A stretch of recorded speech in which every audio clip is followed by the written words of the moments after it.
Welcome to the Strong Enough Podcast, your relationship wellness podcast. I'm your host, Claudia. Today's guest is going to share with us how she was able to work through her chronic illness while avoiding a victim mentality. She's also going to talk about her passion to empower other women. Please help me in welcoming Aimee Carlson. Aimee, good morning. It's so great to be with you here today. How are you? I am blessed and highly favored. It's Friday morning. I don't know when people are going to hear this, but I love Fridays. I do as well. It's a beautiful Friday morning here, so that is also exciting. And your energy is great for a Friday morning, so thank you for that. I appreciate it. Well, we're coming into a long weekend, and I don't know. I just like Fridays. Fridays, my schedule is pretty wide open, and I do that intentionally just to give myself a break. So maybe that is why my energy is so high. I'm like, whoa. Well, I love it. So yeah, we got a long weekend coming up. I'm sure you have some exciting plans. Why don't you start, though, by telling us a little bit about yourself? Sure. I don't know how long you want me to dig deep into this, but I suffered from multiple chronic diseases as an adult, and went the traditional route. You know, I had a brother who died from a chronic illness. It'd be 13 years ago now. And, going through all of the treatments with him, you would think my eyes would have been opened years and years ago, because he was doing what allopathic medicine told him to do, and he was declining and declining and declining. And he did all this research online, and he found this nurse who treated Indians, and she started developing this tea. And this is like 20 years ago. And, so he really researched this tea, and he really got into eating raw foods. And he did this, and lo and behold, for about a year, he didn't take any of his prescribed medications, which he needed, according to the doctors, to stay alive. Mm-hmm. He was and his entire life. But I didn't know what I know now back then, and I kind of poo-pooed, what he was learning. And it's like, well, yeah, but Jim, the doctors are really telling you need to do X, Y, and Z.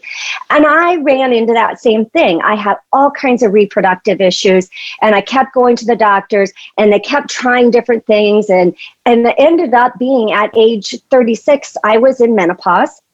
At age 37, I had a hysterectomy, because they're like, we don't know what to do. You're not having any more children, right? No, I don't plan on having any more children. Okay, well, we're just going to take it out, because that's going to solve everything. Awesome, Yeah, so I had a hysterectomy, and today I know I didn't need to have that. I also had lots of weird things go on with me, Claudia. I would wake up in the morning. You can't see the scar on my face anymore, but I woke up one morning, and the entire left side of my face was so swollen, you couldn't see my jawline. It was just like right side and this big bubble, huge bubble. And, I go to the doctor, and they ended up having to do surgery, cut a hole in my face, stick tubes in to drain. I had an abscess that had just overnight exploded. Another time I woke up in the morning, and I'm like, what is going on with my mouth? I had not one canker sore. I had 100 canker sores inside my mouth, down my esophagus. I couldn't talk. I couldn't swallow. It was horrible. Mm. And the doctors, well, you're under stress. Well, now I am. Thank you. Something I don't know. So I went, and I never got true health. I had migraine headaches that I actually lost the vision on my left side from. And I've gained that back now, but always never anything they can do. And so honestly, I got to a point in my life where I'm like, well, this is as good as it gets. And I always try to be grateful. There are people in far worse condition than I am, so I'm going to just learn to live with this. And then I got into this really accidental journey Somebody invited me to learn about essential oils, and I'm like, essential oils, please keep that voodoo over there. I want nothing to do with it. But I went finally after she invited me for a year, every month without fail. And I'm like, oh, for the love of all things holy, if I come, would you please stop inviting me? And she's like, yes. So I did. And I was intrigued. I opened my brain just enough to hear something that stuck with me and resonated with me. And that led me down this whole journey of learning how the body actually works and how innately it will heal itself when we give it the right tools. And it has been a fabulous journey. Like I said, I was in menopause at age 36, still in it. I'm 56 years old, 20 years. I have no symptoms. I have not had symptoms for the last 8 years. I got the vision back on my left side. I'm in the best physical condition I've been in my entire life, because I learned how to give my body what it needs in order for it to do naturally what it's created to do. I want to say first what I'm sure everybody is thinking who is watching this versus listening, and that is there's no way that you are 56. So I'm just going to put that out there. That, I guess, is a testament to everything that you're doing for yourself because you look truly amazing. Thank you. I want to back up a little bit. There's a lot that you unpacked right there. So I want to go through it a little bit. You said first that your brother was going through chronic illness and then you started to experience chronic illness. So was there a point where you felt, well, maybe this is just genetic. This is just my lot in life. I just have to deal with it. This is apparently a familial situation. Okay, so that's a great question. And that is really what a lot of society believes, that, we're just, born into this family and we just need to accept that this is the way it is. So number one, I will tell you, I don't care what genetic predisposition you have. We all have genes in our body that are good and bad, but we need a trigger to turn them on.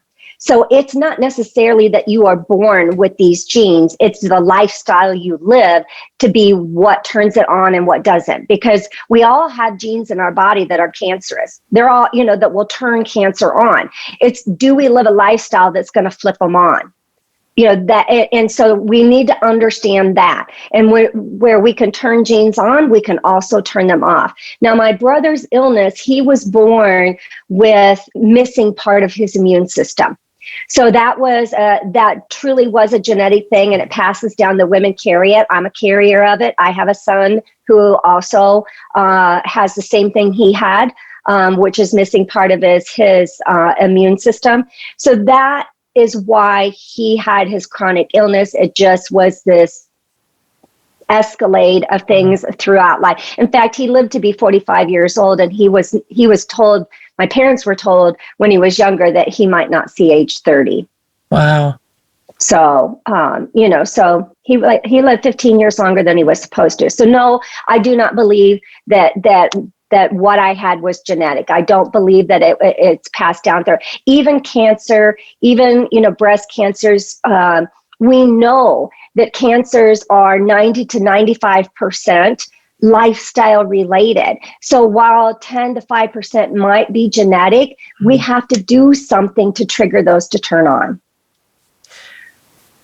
What did it feel like to learn that or to understand that? Because I think it is so easy for us to say, I can't do anything about this situation, whatever that situation is, chronic illness, and there's so many different illnesses that we go through.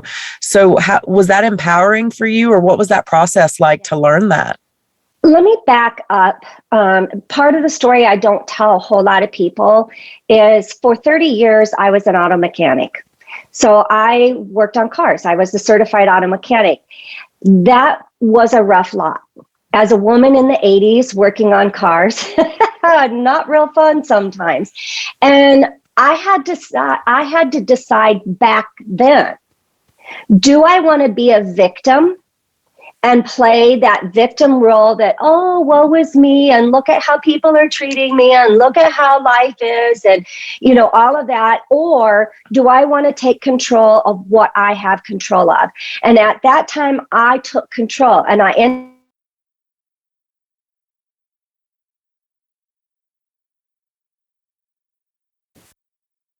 successful because I flipped the switch on my mind to say, I'm not going to be a victim. So with my health, going to all the doctors and never getting a solution. And you heard in my story, I decided, well, okay, this is as good as it's going to get. And the knowledge that I had at that time, that was as good as it was going to get. But I grew my knowledge. I never felt a victim. I never felt woe is me. I just said, there's people far worse, right? Because there always is, and I can't take that stance and move forward and have good energy about me. So no, I feel like knowing what I know today, even little bits of what I know today, is so empowering. How good does it feel, Claudia, if you've got something wrong with yourself, to say, I have the information and know how to do things with my body that can fix this and get it back into homeostasis? I mean, that's like, yes. No, I love that. I also love that you were an auto mechanic. So let's dive into that just for a quick second. I promise we'll get back to this other stuff. But what led you to that career, particularly in a time when it was really difficult? I mean, for a lot of careers, it's still really difficult for women to be in a male-dominated arena. In the 80s, it was really difficult. So talk a little bit about that, if you don't mind. So I went to college. I had a child out of wedlock at the age of 19. I was really struggling with career choice, making ends meet, and so forth. And my father, in 1978, opened up his first automotive service center. And he said, I know you're going to school to be an accountant. Why don't you come work for us? And I'm going to have you be a cashier, just kind of learn about the business, and then I'll have you train with our accountant and become our accountant. Well, never did run down that path. I got in there, I learned the business, I got into management, and and the blessing about that is he knew, even though I was his child, I'm not just going to put you in at the top of the organization. I was down at the bottom, and I learned my way up. What I needed to do. So that's how I got into it, is because of family. And my dad kind of, hey, you got my grandson here. I want to make sure you guys are okay. That is super cool. And I do appreciate the fact that he did make you work your way up. Do you think that that really had an effect on your work ethic growing up and even now? Definitely. We're never handed anything in life. We truly aren't. And if you are, there's absolutely no appreciation for it, no gratitude for it. And so I believe the same thing. I did the same thing with my son. I brought him also. We were a 3-generation family business. I had to buy the business. It was not handed down to me, even though it was family. And I brought my son in, and he did the same thing. He, from the age of 14, he worked in the stores, and he had to work his way up. He went to college, got a degree, went out and worked in the real world for a year or two, and then came, back and worked for me. So there's no handouts here. And I don't want to get political, but I think that's part of the problem, because, and I know we're way off topic here, but as a single mom, and I was struggling, and I was like $100 short every month for making ends meet, and trust me when I say the apartment I lived in, I think it was like $175 a month or 75, can't even remember what. It was nasty. It was this little motel that had been turned into efficiency apartments. When you opened up the door, cockroaches fell down. I mean, nasty, but that's what I could afford. And even then I was still shy money.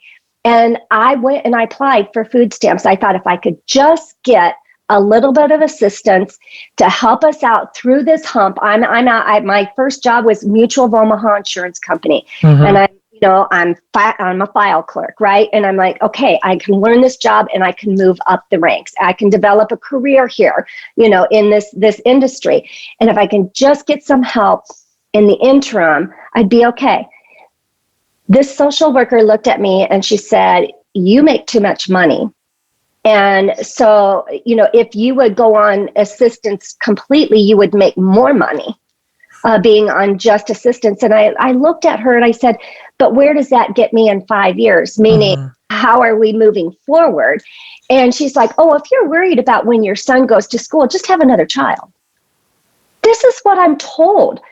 I was so deflated. I wrote to every congressman, every senator, every state representative saying, this is what's wrong with our system, is that we're not helping women get self-sufficient and helping them grow and become confident and have that inner self-love that they know they can do things. We're making them completely 100% dependent.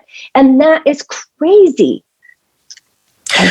Off my I'm glad you got on the soapbox, and we are way off topic, and that's okay, because we're still talking about empowering women, and isn't that what it's all about? I love that you brought women into it, though, because I honestly never even really thought of it that way. I have thought of kind of the issues that we have with assistance, and it can become that cyclical issue, because it's like, I've heard the same thing from other people where, well, you make too much here, so if you just do this instead, or if you're on assistance, you can't go get this other job because then you're making too much, so you lose the assistance. So it just creates that dependence. But I never even equated that with women, because you said, well, have another baby, and obviously men can't do that. So that's very interesting, and I never thought about it that way. So it's so intriguing to me that at a really young age, like, you got it immediately and you weren't willing to go down that path. Well, I made the decision when I became pregnant that I was going to be a mom.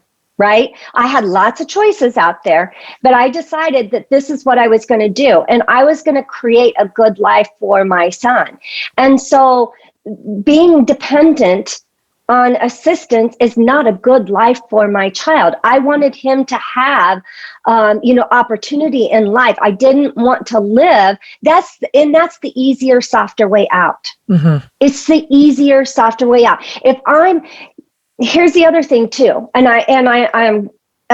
since we're going down this hole, and this has nothing to do with women, but here's the other thing about assistance. Assistance is there for people who truly need it, not because you're lazy and you won't get off your goddamn ass. All right? And that pisses me off, because I was there and I worked 3 jobs, making sure that we had food on the table, I could pay the bills, and we had a reliable car to drive. That's what you do. Do I, would I have wanted that to be different? Absolutely. But those were the choices that I made, and that was the path that we had. About the whole assistance thing, because my brother, we talked about him earlier, when he was 45 years old. For the last 10 years of his life, he was not out of the hospital more than 3 weeks at a time. He would be in the hospital for a week. They'd pump him full of stuff and get him right back out of the hospital, because the hospital is the sickest place to be. They didn't want him in there because they didn't want him getting sicker. So, and they would send him home with, nurses and so forth. And even with this kind of history, and he had medical history, piles and piles and piles and piles high, could not get him assistance. He had a family. He could not work. Couldn't get him assistance because he owned a home. Absolutely insane to me. But somebody has, they're getting, assistance because, I got back pain. Well, work a freaking desk job. Right. Something, right? But yet you see them out playing with their kids and, having more kids, but I got back pain. I got sciatica, can't work, So, it's like, if you're able-bodied, find a way to work. Get out there and do it, because the assistance should be for those people who truly, truly need it. I just love you. Thank you. You are fire, and I like it. I like it a lot. What gave you that internal mindset? Was it your parents? Was it some event growing up? Or was it that moment when you were sitting there with the person who wanted you to have more kids and not work a job? Like, what brought you to that mindset? I think we get to our mindsets through a combination of things. I think we have events occur in our lifetime, and we do hard things, right? We all have hard paths. We all have things that we pull ourselves through. Well, a lot of us do. There's some people who don't pull themselves out of that.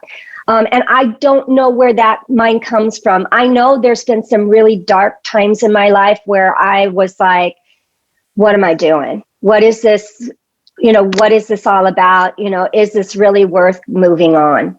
We're talking suicidal thoughts and not that feeling that low, mm-hmm. that, I didn't feel worthy of living. And, I had my son at that time, and it's like, hey, he needs me. He pulled me out of some of those dark spots and many other times, in my life. But I think having a faith, mm-hmm. Having a faith that, God is going to bring me through this, that to me is what has brought me through. I watched my dad go through really hard times, and sink into even deeper despair and get himself out. And so maybe I had a good role model with that. Maybe it was these life events that led me to be where I am at today. And I had to go through those, because every single one of those things makes me the woman I am today. Mm-hmm. And then having that faith in God and surrounding myself with people that had something I wanted.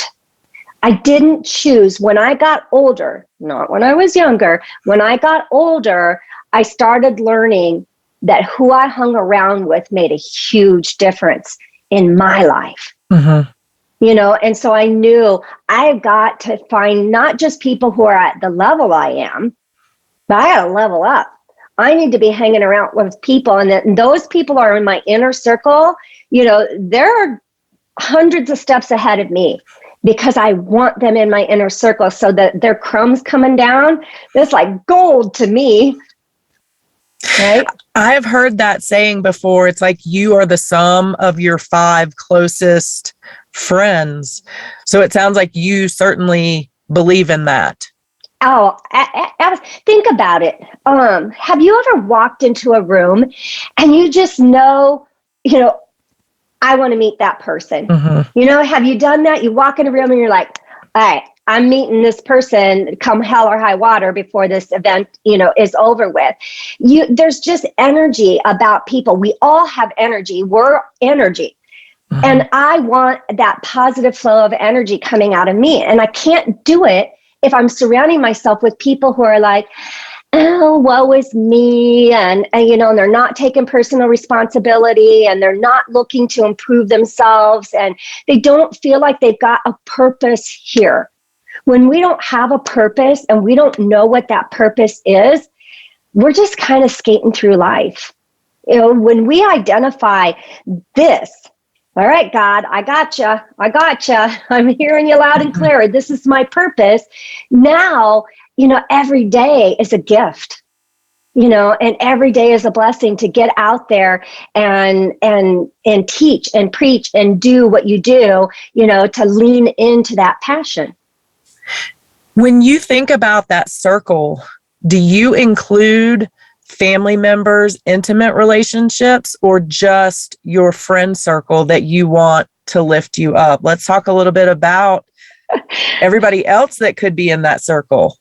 That's a great question. And it's not exclusive. We're born into a family, doesn't mean they have to be in your inner circle. Here's the thing. You have to look at this. You've got this, circle kind of around you. That's your inner circle. That is what you protect with everything in you, right? That's that 5 core people that you allow in. These are people that you are in contact with on a daily basis.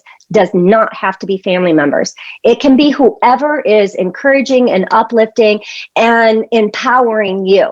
Then you've got this middle circle, right? These are people that are, you're in contact with them, but not frequently, so you don't have to be as selective with those people. I still tend to be a little bit more selective with them, but it's not as much impact on you and your energy. And then you've got that outer circle. So we've got 3 rings of relationships. And that outer circle is people that you talk to them once, you're an acquaintance, you know who they are, but they have really no bearing on your life.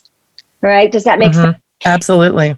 It's funny because I tell my husband many times, you're in the inner circle right now, sweetie, but I might be popping you out to that mid one if you don't shape up.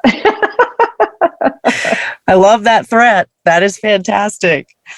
Do you feel like that inner circle can include people who aren't physically close to you? So when we think about long distance friendships or relationships, can that comprise that inner circle? Or do you feel like that transfer of energy really has to be close up? Before COVID, I would probably have answered that question with, I feel like you need to touch, you need to feel, you need to sit eye to eye with people, you need to feel their energy. You need to be with them. I still contend that's the best way. When we look at mental health and where we are as a nation today versus 18 months ago, that is the reason why. But I believe that you can make connections. Energy is transferable. It doesn't have to be a physical connection for energy to transfer. So I think that you can develop relationships. There's a lot of people through my podcast I have met, and we've continued to be good friends, and I've never met them physically in person. The gal that I'm business partners with, Naomi Damas, we knew each other for 2 years virtually online. We started a business together almost 8 months before we ever physically met face to face. So, wow. And that's going swimmingly. So that's good. You mentioned mental health. So I do want to back up to that really quickly. You talked about some very dark times that you went through personally, and that it seems like your son was a huge factor in what kept you going. Was there anything else internal that kept you going? Or I guess what I'm getting at is, for people that maybe don't have that lifeline of a child, what would you say to them? What can keep them going in that darkest of times? Sure. Number one is, if you're awake today, you got 100% survivability through hard times. You have 100% survivability through hard times, that you're not alone. That while you don't feel like you can see the light at the end of the tunnel, I promise you there's a light there. I promise you that it will get better. You have to just put your faith into knowing that what you are experiencing right now, right this moment, as deep and awful and lonely and empty that it is not the end all to be all. And it might be that dark spot. And you know what? Diamonds. Do you know how diamonds are formed? They're this black coal, and they have to go into the fire, and they have to, get, what do we call that? I can't think of the word. There's a lot of heat, a lot of pressure, a lot of... Yes. So, sometimes we're taken through a situation for our own benefit, for a lesson learned, so that we can move forward. And here's the thing, as much as you have your eyes and sights on something and a goal of what you think that you want, trust me when I say God's got a much bigger picture for your life, much bigger than you could ever imagine. He loves us that much, and he's going to carry us through all of those times. So, just keep putting one foot in front of the other. As long as you're doing that, you've got 100% survivability on hard times. I love that. I just wanted to sit with that for a second, because that is such a unique perspective that I don't think we hear very often. Where did that come from for you? Was it faith? I believe it's faith. There were times in my life, I lost my mom at a real young age. We grew up, my grandfather was a minister. We grew up in the church. I was heavily involved in the church until I was 10 years old. From 10 years old to 20-ish years old, I wanted nothing to do with God. God, you are a terrible person. You took my mom, my grandma, great. I had 2 years of a span of time where I lost a lot of family members, and life as I knew it, done. It just door closed, and we didn't, that was it. It just turned upside down. And as a young child, we don't have that capacity to walk through that and understand what the heck is going on. So I thought God was a real punishing God. And I was like, I didn't believe he existed. If you existed, how the hell could you let this happen in our lives? But eventually I got back into my faith. There was enough seed planted when I was a young child that I knew I needed to get, back in there. And quite honestly, Claudia, I don't know how people survive life without a faith in God. I really don't, because that's who has all control. I don't, he does. And that's who I lean on. I mean, there are times in my life where I literally can see myself just laying on his lap with his arms wrapped around me and just I sobbed, and physically I'm in my bed with my head on my pillow, but I can just physically see him with his arms wrapped around me. He's loving me and he's holding me through this entire thing, so I don't know if that answers your question or not. I think so. Okay. When you were struggling with chronic illness on your own, did that ever shake your faith at all? So I think it's very normal to question your faith.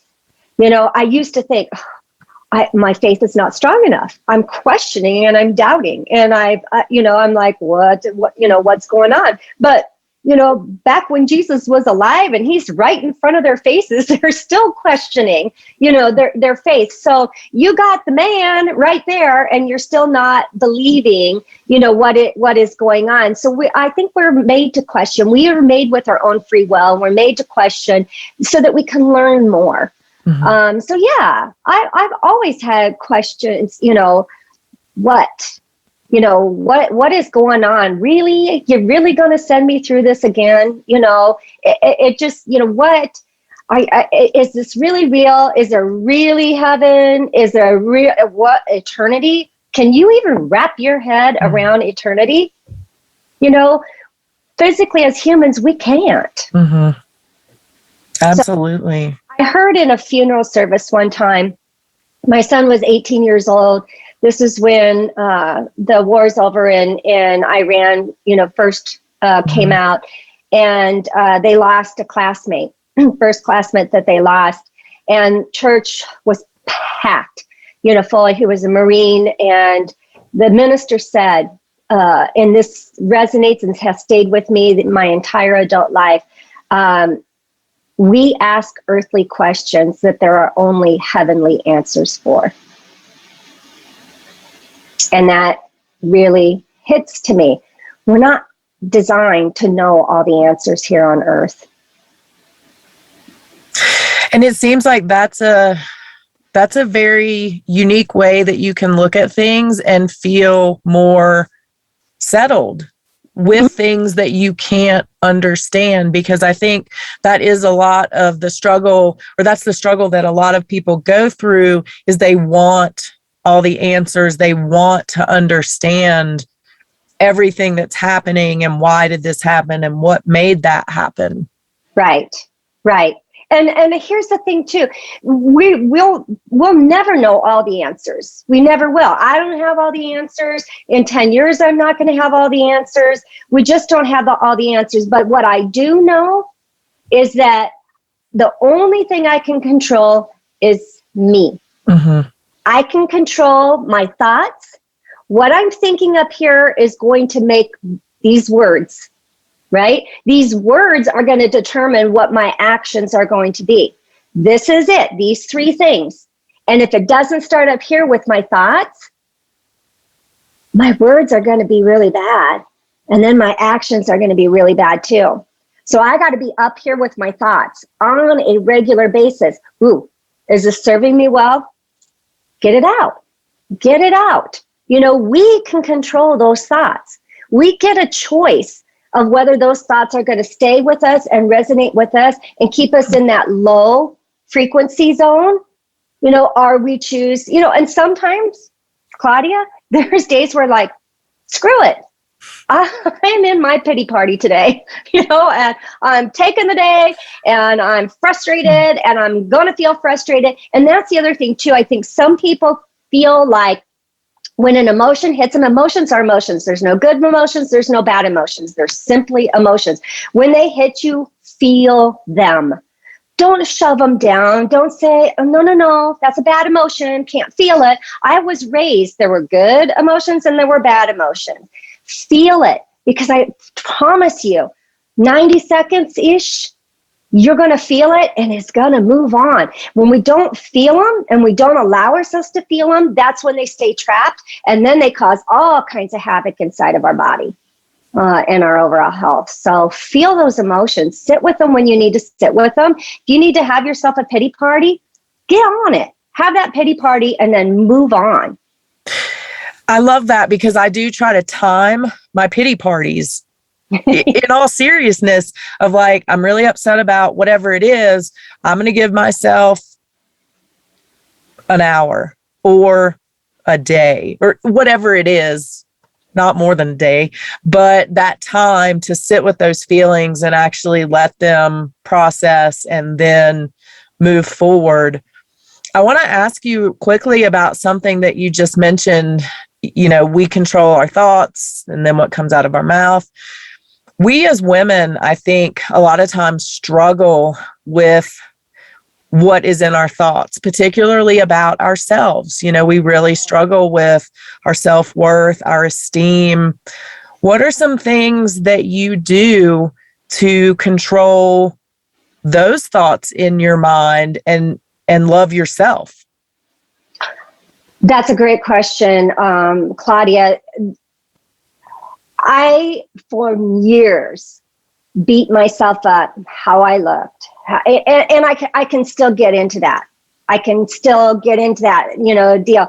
Well, you know, I can, you know, you're always going to find something that you can be critical of your body. But here's the thing. If you can't love your body, if you can't love yourself, how in the world are you going to expect anybody else to love you? Number one. And number two, how can you go out and love anyone else? It starts right here. So we have to get comfortable. I'm not saying that you don't seek to improve, but we need to be comfortable with exactly where we're at. We need to take that look in the mirror and say, you are beautiful. I'm 100% believer in affirmations. Mm-hmm. That is energy that we're putting over ourselves. Our words are powerful. What am I going to speak to myself? If I'm saying to myself all the time, you're fat, you're fat, you're fat, what's going to happen? You're going to be fat because your brain, your subconscious brain is hearing that, and that's what you're going to be. You know, I'm so stupid. Oh, God, what, you know, how many of us say that? Oh, I'm so stupid. Don't do that because your unconscious brain knows I'm stupid. You know, and that's the message that it's playing inside for you. You know, I'm so forgetful. I'm never on time. Those messages, look at what you are saying to yourself. If you're saying these critical things to yourself, yes, you're not going to love yourself. You can't possibly love yourself. If you spoke to your child, you're stupid. You are stupid. You're stupid. You are forgetful. You are fat. What's that child going to think? All the terrible things. You're doing it to yourself. Stop it. Stop doing that. I wish you could see what I have in front of me. Open to possibilities. I am worthy. Money comes easily. I am successful. I have a strong body and mind. I have positive thoughts. I am living in kindness. I am loving. I eat healthy and clean. Relationships are easy for me. I am present. I have all these powerful, positive words sitting in front of me. Why do you think we do that to ourselves? Because you gave a great example of if you said this to your child. So let's even say if you said this to your significant other or your best friend or whoever it is, like we would never do those things unless we are an abusive personality. So let's say those of us who are normal, we would never do those things. So why do we do them to ourselves? Because we don't have good self-worth. That's it. We don't have good self-worth because when we have good, positive self-worth, we don't allow that to happen in our lives. We don't allow other people to treat us in a bad way. We know our healthy boundaries. We know them for boundaries that we've set for others, and we know it for boundaries we've set for ourselves. So if you are allowing people to treat you in a manner which is not positive and having a positive effect on you, if you're not speaking positive things, you don't have a positive self-worth for yourself. And that's where we need to work. Absolutely. So let's talk about that self-worth for a second. And we have gone down a long and winding path that I have loved, to be honest with you, but we're back to where we started. And that is, you talked about your health challenges and you talked about having a hysterectomy at the age of, I think, 36. Mm-hmm. Did that affect your self-worth as a woman? No, because here's the thing. I had learned way early on that, who I am as a woman has nothing to do with my physicality. All right. I didn't have to, it had nothing to do with being, and I think I grew up that way too. And let me explain. I was that child in school that looked like toothpick legs. In fact, I was called Twiggy. I didn't look like a girl. Even in high school, I think I weighed 90 pounds. I was really, really tiny. And so I never felt like a woman. Does that make sense? Mm-hmm. I didn't have the curves like a woman. I didn't physically look like a woman. I looked more like an athlete without any muscles. That's a great description. If that makes any sense. So, I don't think that having a uterus, not having a uterus, now later in life, I went and had breast implants put on, which, by the way, I would never do, today, just because I had none. And, mm-hmm. That's when we allow the outside world to dictate who we are. And who we should be as women. And being a woman is more about the inside, that nurturing side. Women are very nurturing, very loving, very creative, very passionate, and it has more to do with that than, hey, I'm a size, 40 triple D, and I've got, whatever, the reigning, look is. That has nothing to do. And I will never go to like a Hooters restaurant, anything like that plays up women as this is all you have to offer is your physical body. I hate that. And even though I'm in good physical shape, I don't necessarily walk around in clothes that show that either, because my physical body is not what makes me a woman. And that's my personal belief. No, and I think that's great because I know so many women do associate whether, we just had a guest on who lost a lot of her hair when she was going through a very stressful time in her life. And that really affected in that moment how she felt about herself and her womanhood, because she really identified with her hair. A lot of her identity was around this just gorgeous flowing hair that she had. And so I think, the way that you look at things is probably a lot easier to love yourself and to deal with. I would love for other people to know how to get there. And I wish I knew what that answer was. I wish I knew, okay, there's when the light switch turned for me. I can't say that it was any one given moment. And I can't say that I'm always this rock solid in how I view things either. I still have moments. I can get on a stage and come off the stage and go, what the hell did I just say? I just blah, blah, blah, blah, there's self-doubt. I still have I'm human. I'm not on this podium and never have self-doubt. My business partner is a breast cancer thriver. She, at the age of 35, was diagnosed with 2 invasive breast cancer tumors just this past year. And she had implants that actually were making her sick, and she had them taken out, and she's completely flat. And she is totally okay with that. This does not define that I'm a woman, and she's beautiful, and it doesn't, so. It's very societal, I think. We draw so much of that insight from outside sources. Here's the one thing I can tell you guys.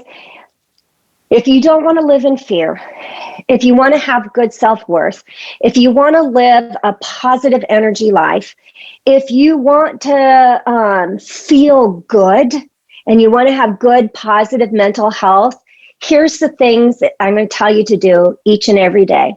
All right. Number 1, wake up in the morning and have a morning routine. Get outside, get your feet on the ground. Barefoot. Get out there, whether it's 5 minutes, 10 minutes, 15 minutes, whatever you can do. I actually do my journaling and devotionals at that time as well. Start your day that way. Set your intentions. What is it going to be like? Number 2, get all the junk out of your life. And I'm not just talking toxins out of your house and toxins out of your food. It is, what are you watching? What are you putting in your brain? Stop with the media, stop with the news, stop with the social medias. That is just fear mongering and keeping us in this heightened, escalated state. We've got our cortisol levels are off the charts if we're embarking on that. So stop that. Stop the junk coming in. That is with the chemicals that we're surrounding ourselves, the food that we're surrounding ourselves, and the thoughts and what we're allowing, and even the music that we're listening to. Pay attention. What are the words? What are they speaking over you? And then thirdly is have a passion. Have and identify. And it took me years to figure out what my passion was. Years to figure that out. But when you do, your days will never be the same. Tell us a little bit about your passion. I am super passionate about empowering women. That is my mission in life. That is what I was created to do. I was created to get out there and help. I know what it's like to be down in the trenches and down in the dumps and coming from those dark holes. And I know what it's like on the other side. And I want women to have that. I want you to feel like you have a good life right now. I want you to feel this energy. So my mission, my big, bodacious mission, is to transform 1 million women's lives across the world. That's my mission. I love it. And you can see the passion and the joy that comes out of you when you talk about that, for sure. And when you have that, when you know what it is that you were called to do, some of us, our gifts are teaching. Some of us, our gifts are leading. Some of us, our gifts are serving. I see it as all three of those. With this passion, I'm leading, I'm teaching, I'm serving others. some are meant to gift. Some are meant to create. Some are, we all have gifts and unique gifts. And when you tap into that, there is nothing that's going to stop you. Absolutely nothing is going to stand in your way. You are going to get up joyful and ready to hit that day and go after your dreams. It's a great spot to be in. I agree. Well, you gave everybody some amazing, I think, wellness advice. Give me a piece of relationship advice for the audience. In terms of this could be any relationship. All right. So healthy boundaries. Identify for yourself what lines, just like when we're a parent, and I go back to parenting, because it's easy, a pet, what lines are we going to allow them to cross and what are they not? We have those definitive lines, right? Where, oh, no, this is safety line, that's a no, and I don't care how mad you get, this is a safety issue. We need to have those healthy boundaries for ourselves. We cannot have good, healthy relationships without having those healthy boundaries. What words are you going to allow to be spoken over you? What actions are you going to allow into your life? It's okay to get mad at each other. It's okay to have disagreements. Oh, Lord, if we were all the same, that would be so boring. But are we doing it in a respectful way? Are we doing it in a way that we can hear each other? Because if we're disrespectful in the way that we disagree with each other, what that means is we're so intent on getting our message across that we're not even hearing the other person. We're not stopping to listen. We're not stopping to put ourselves in that other person's shoes and say, okay, I can see where you're coming from. I might not agree with it, but I can see where you're coming from, right? We have to have that ability to listen. We have to have that ability to set out what are those boundaries. And when the boundaries get crossed, what action are you going to take? And know what's going on. My husband and I, when we got married, we sat down. This is what we expect out of each other financially. This is what we expect out of each other, physically. This is what we expect out of each other when it comes to having, conversations. Now, granted, it was a work in progress, but I tell you what, we can have disagreements today. There is no shouting. I know my husband is a processor. And if we've got something that's going on that we're in a disagreement with, he needs to go out on his own and he needs to work it out. And then when he's ready to talk, he's going to come down. We're going to sit down. We're going to have a cup of coffee, iced tea. We're just going to sit and we're going to have a good conversation. We're going to hear each other. We've learned how to be able to talk with each other without taking on that other person's feelings, without taking on our own feelings, and really do it kind of non-emotional, because when we're in that emotional state, we can't hear, we can't, have a good conversation. And that took work. I always tell the story of when we were first married. We had an argument over money. Now I was single for 10 years and he had been single for 20 years. So we're, very independent people. Mm-hmm. And we come together, and this whole money thing, we're not gelling at all, with it. And so we had an argument over money, and he's like, fuck it, I don't need to be doing this, and da-da-da. And he grabs the suitcase and he packs it up, and I'm sitting, we had a townhouse at that time, I'm upstairs, and I'm like, I think he's leaving me. And I'm like, interesting. And I hear him go out the door, and it's like, is he leaving the night? What's going on? And I hear him go out into the garage. I hear the garage door go up, hear the garage door go down, hear the door slam. He comes stomping back up and looks in the room that I'm in, and he says, my freaking car's in the shop. So he couldn't go anywhere, and I was dying laughing. And we laughed today, because this is very early on in our marriage, because we know, had his car been there, it might have been a very different outcome for us. And so to me, that was God looking out over our relationship, that, and this is what we've learned. I'm a talker.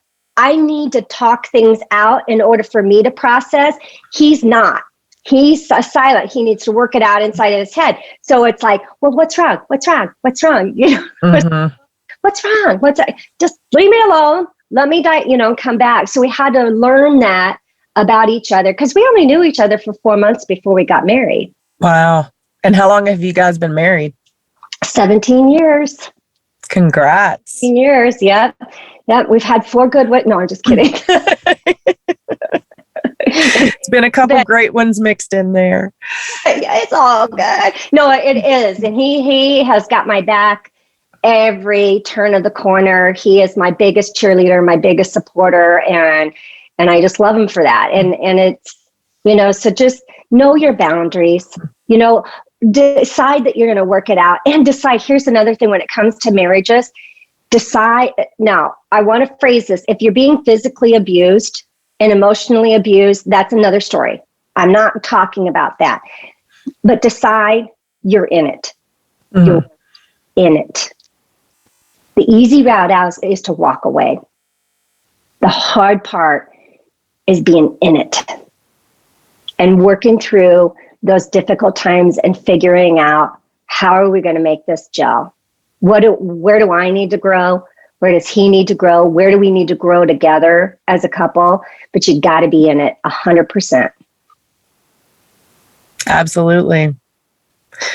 Well, Aimee, where can people find you if they want to feel this fire every day?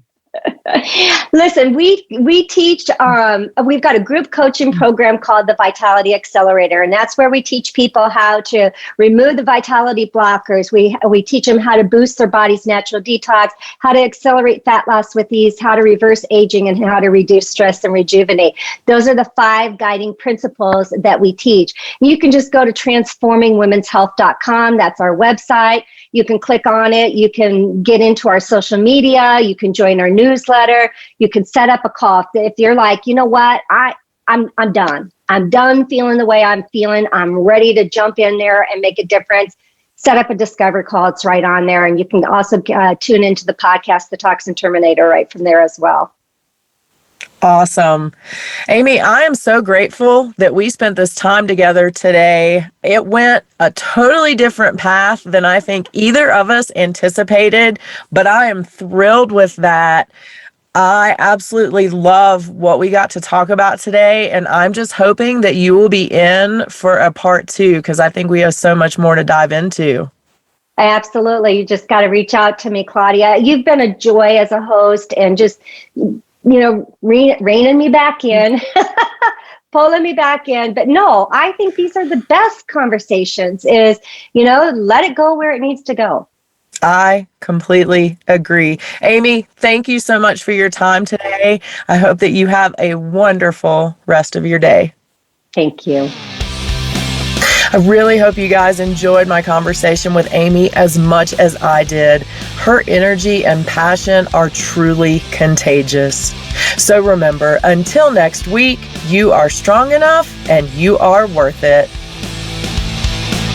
Thank you for listening to the Strong Enough podcast. You can find us on your favorite podcast platform by searching Strong Enough. And on YouTube, we're available on the Spear Talk channel. Don't forget to follow us on Instagram and Facebook at Strong Enough Pod. If you have suggestions for an upcoming episode or a future guest, please reach out at strongenoughpod@gmail.com. Remember, you are worth it.